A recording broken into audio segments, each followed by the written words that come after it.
Yo, what is going on, everybody? Bird Productions back here with another video, and today I'm bringing back kind of an old series that I used to do with Axis and Allies miniatures, as it's been a big part of my channel. It's actually one of my most viewed series and has some of the most viewed videos I have on my channel, so if you want to check out any of those, I'll try to keep a link in the description. Today I kind of want to do an army update for the Allies. Now, I was going to go over my full army and through everything. However, that video just turned out to be very boring and dull and also very long. So I decided to do a top 10 list of my best / most favorite units to use instead of actually going through my entire army.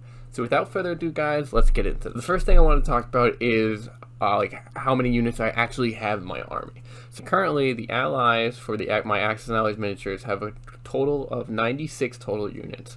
Now this includes 4 aircrafts, 12 artillery, 46 infantry, 18 tanks, 1 tank destroyer, 12 armored cars, and 3 transports.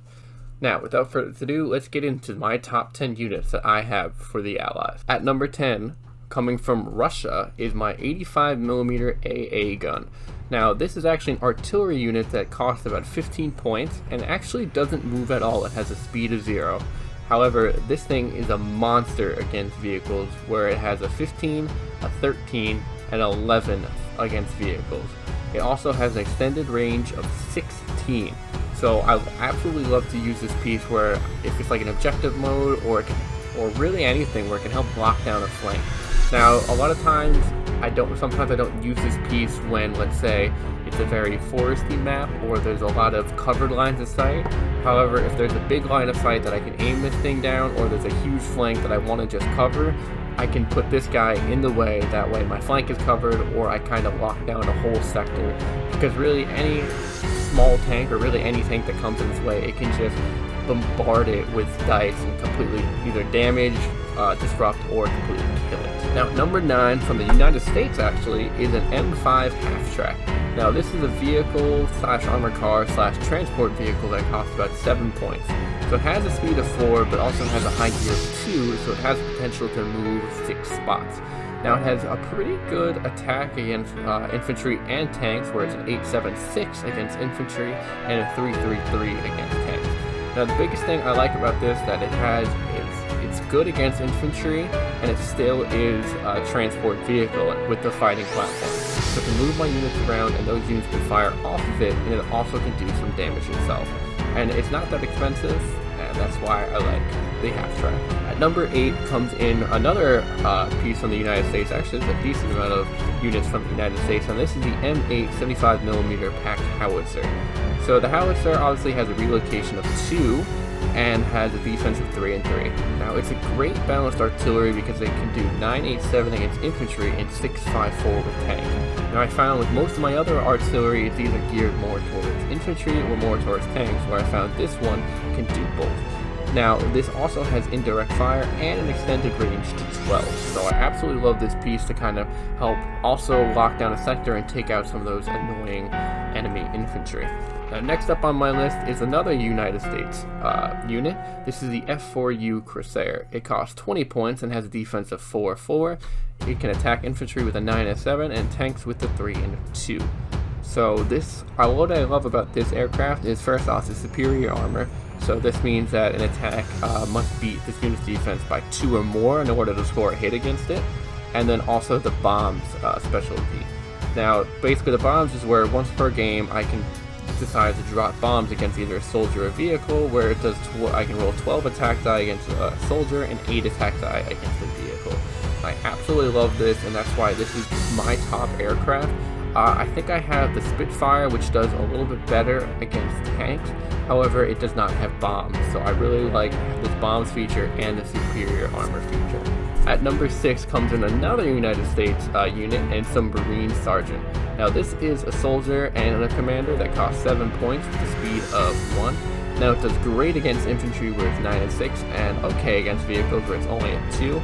Now, why I use this unit so much and why it's so actually high on the list is because it's one of my top infantry that I have, dealing that 9 and 6 against infantry. but I love the special abilities it has. So it has a hand-to-hand combat of 9, where it has a hand-to-hand combat in the same hex where I get to roll 9 die. It has commander abilities, which means it gets an initiative +2, but it also has fearless, which basically gives friendly soldiers +1 on their defense and +1 against defensive fire attacks. I absolutely love this soldier, and it's definitely one of my best soldiers that I have. At number 5 comes in the Australian Lend-Lease Steward tank. Now this is a quick tank with a speed of 5 and a defense of 4 on the front and 3 on the back.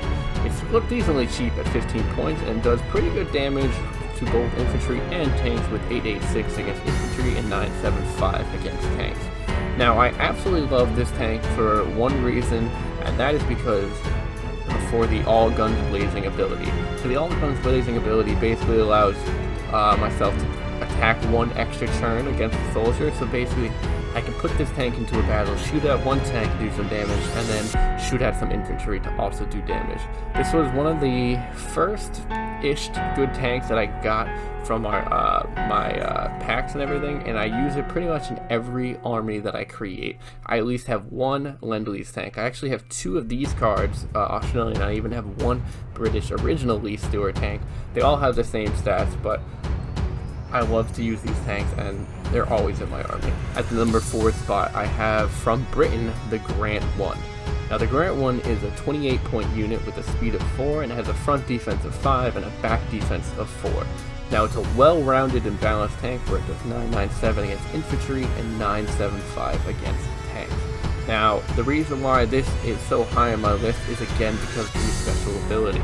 It has an additional hull-mounted cannon where I can make an additional attack to a vehicle to 12, 10, and 8. So the reason why I put this tank above the Lend-Lease Steward, even though they both have these 2 attacks, is because I can make 2 attacks against tanks. Now this is absolutely amazing. The ability to attack a tank or tanks or vehicles twice can really help out your team. Now, and of course the Howitzer, it is fixed, so it's a fixed firing arc, so everything just has to be in front of it. However, the Howitzer is actually even better than the main cannon, where it's 12, 10, 8 versus 975.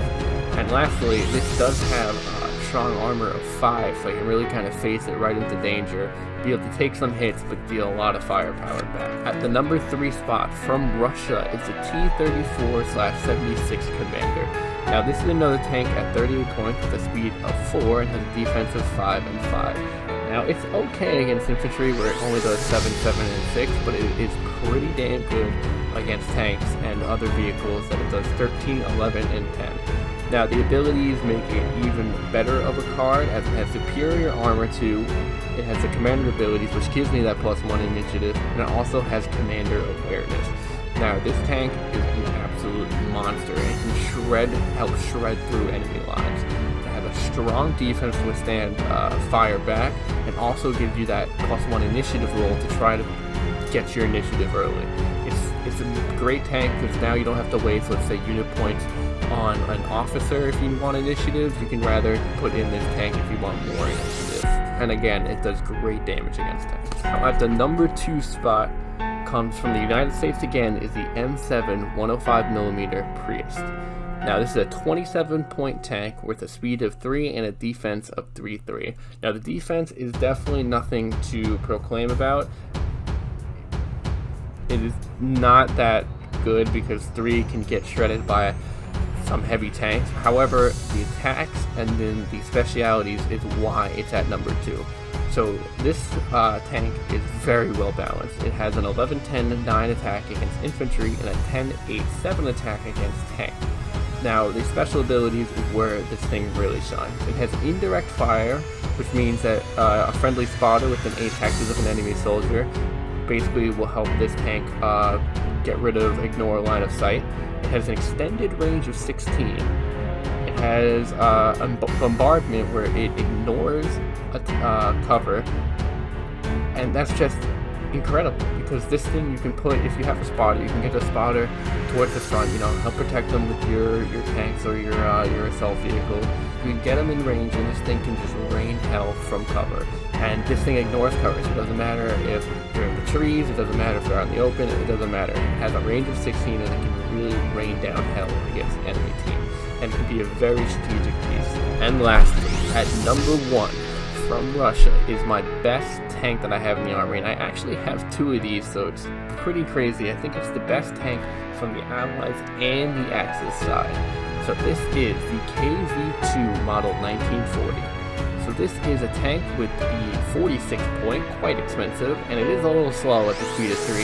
However, it has a front defense of 6 and a back defense of 5. Now this thing shreds through infantry and vehicle with an 11-11-9 against infantry and a 15-13 and 10. This thing is like a walking, or I should say driving killer. It has heavy armor where it ignores the first damage counter that it ignores. It has bombardment. It does have bombardment where it can't attack aircraft, but this unit attacks ignore cover. It has a tall silhouette, so sadly it fails on all cover rules, and it also has a turn lock where this unit can't attack while in a hill hex. But the heavy armor, the strong armor in the front, the bombardment ability, and then just the amount of dice that you get to roll against the Axis forces is incredible, and that is why it's my number 1, because this thing is an army killer. Anyway guys, I hope you all enjoyed this video. If you did, make sure you hit that like button and leave a comment down below. Next week I'll try to have out the Axis forces army to show you guys my top 10 Axis units. If you guys want to see more videos with Axis and Allies, or you have an idea of what you want to see with Axis and Allies, let me know down in the comments below. Also, if you have any questions about the game that you have, you can leave that down in the comment below. I've actually had a decent amount of questions in the past about Axis and Allies, and I'll try to answer all of them for you guys. But that's been it, and I hope you all enjoyed. See you in the next one. Peace.